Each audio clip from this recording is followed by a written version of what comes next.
Be me at 18 years old, just about graduated from high school. I'm the wholesome kid at my high school and everyone thinks I'm a homosexual with how I talk. They call me SpongeBob. I don't mind the occasional bullying, it never gets too bad. Make friends with a dude who's just like me. People think we're twins. I'll call him Tim. One day this guy named Brad comes up to us. He's a bad person and calls us different slurs thinking we're gay. We don't get that offended, but we get a brilliant idea. Brad has to leave class early. He goes to the locker room, but Tim and I beat him there. We get in the showers butt naked and start washing each other. Brad gets to the shower and witnesses Tim stroking my pee-pee while Tim and I look him straight in the eyes. Tim says, "You're next if you want," in the most fruity voice ever. Brad stands there shocked and walks away. Brad never speaks to us again. Tim and I never touch each other again either. 4 years have passed. Tim is getting married this Friday to a girl from our graduating class. I'm his best man. Why am I so effing autistic? On lunch break at work, in the cafeteria. My workplace has daily meals. Today they had one with a dessert chocolate cake. Cute petite black girl standing behind me in the line talking to her friend. She says, "Nah, I don't like chocolate. I don't want the dessert." I turned to her and said, "You don't like chocolate? But you are chocolate." She says, "What the F?" and gives me a look of complete disgust. I awkwardly go and leave the line and didn't even eat. God, I hope I don't get fired for this. Go to company meeting. Go to happy hour after. Have one beer. I'm not drunk at all. Never felt more comfortable and at ease with people. Next day go out to eat with coworkers. At some point the topic of alcohol comes up. As a litmus test I tell them I am a lightweight and that I threw up after the happy hour. One of them nervously laughs, Josh told me last night he thought you were a little drunk.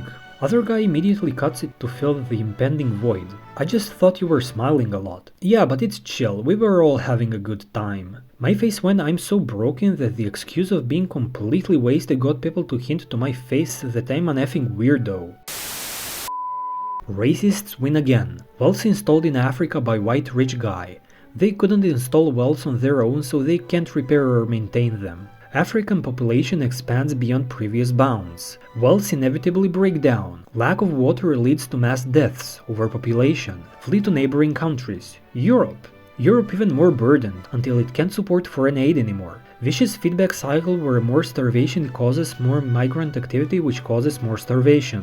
Europe falls to African hordes. African hordes can't sustain Europe any more than they could sustain Wells. Untold death, destruction and migration which spans itself over the course of a century. Thanks, Mr. Beast. Ah yes, such evil giving people water.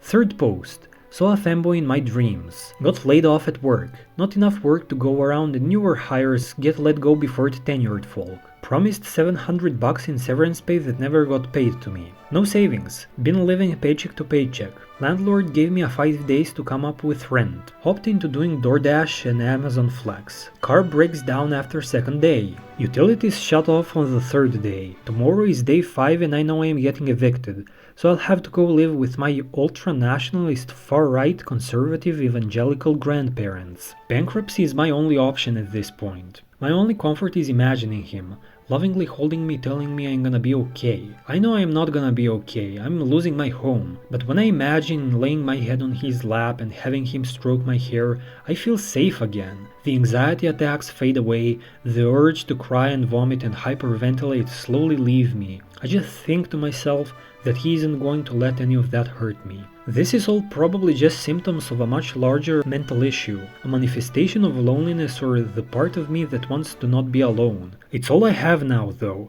No car, no power, and soon I won't even have a home. This is a true story my dad told me about his neighbor. I'm gonna write it in his perspective. Be me. Live in an Eastern European communist, nice place. Gypsies steal all my stuff all the time. Idea. Get a few dogs. Pay a gypsy to show up every day and beat my dogs. 2 months later. My dogs know the smell of gypsies and whenever one approaches my property, they go into a full-on rage mode. My face when I used the gypsy to fight the gypsy. Be me, autistic weirdo. Working on retail in a trendy boutique. The owner is 40-something giga chad. Boss realize I'm autistic weirdo. Decide to teach me the ways of the chad. After an introduction into the chat world, he gave me a few tips to follow while talking to a female to achieve victory. 9 out of 10 female goes into the shop. My boss smiles at me and goes out, leaving me alone with a hot AF female. Start following the tips given. Girl end up spending a buttload of money, giving me her phone number and have a date with her tomorrow. We live in a crazy world, fellow autists. Crazy AF. Important note. After a shower, haircut, and with proper clothing, thanks to the genetic lottery, I'm a good-looking fellow.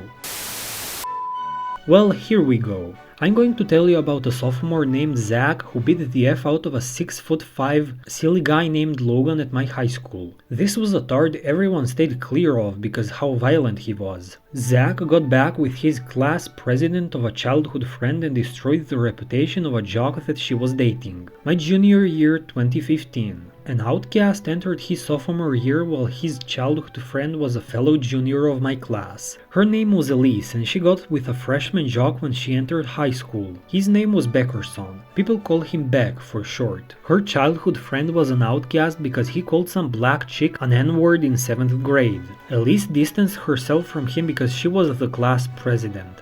They still talked but outside of school. Okay, whatever. During junior year, Logan had taken a liking to Liz, but her boyfriend wasn't having it. Logan then on would walk up to her and say he loved her and always said weird stuff towards her. He got ISS a couple times because he picked her up bridal style 4 times. Her boyfriend said some words to him and said he'd beat his butt. He never did anything to Logan. No one ever did. I don't blame them.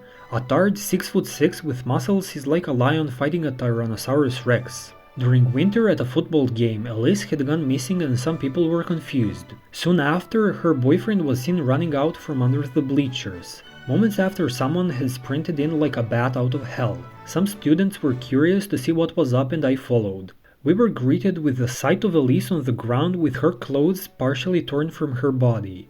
At the same time, Zach was between her and Logan, screaming at her to get up. Elise slowly got up and sprinted off, only for Logan to give chase but got cut off by Zach. To give a size comparison, Zach was 5'9" and Logan 6'6". Zach stopped Logan and pushed him back into his previous position while he blocked the exit.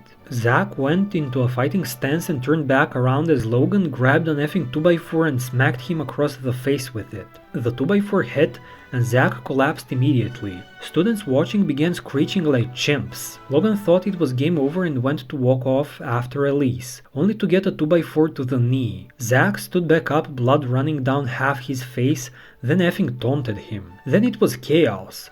Logan screeched with the force of a million angry, silly guys and charged, only to get a 2x4 to the head in an axe motion, and he stumbled to the ground. Logan went motionless for a second, then proceeded to get back up in a fast motion. Logan then grabbed Zach and effing threw him into a support beam. At this point, people were taking notice of the commotion below the bleachers.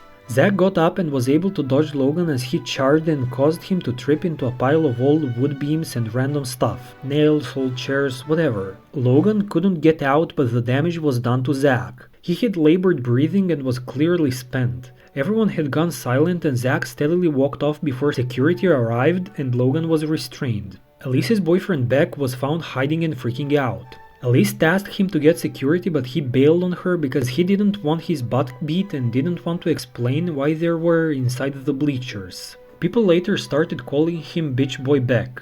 She was able to text Zach before Logan got to her and that's when the fight started. Then students appeared because Beck took off running and Zach ran in. Beck and Elise both went below the bleachers to F and Logan followed once they were out of sight. Logan blocked the exit while he beat the piss out of Beck and Elise. Zach was found slumped over on a tree at the school's hiking trail. He had a broken wrist, eye damage, a pulled back muscle and a broken foot. Zach spent some time in hospital and basically took back Elise. Found out sometime after graduation that they got married. Logan got tetanus because Zach pushed him into a pile of rusting metal and other random stuff. It was mentioned on the local news as grape attempt and multiple people have tried to find stuff on the news station archives but nothing can be found and I don't know why. Multiple people were recording and taking pictures but the school was swift enough to wipe everyone's phones who saw stuff go down. Supposedly a freshman was able to get a video on his Gmail account and shared it on here from what I heard. Anyway guys, if you liked the video make sure to like, comment and subscribe. Bye!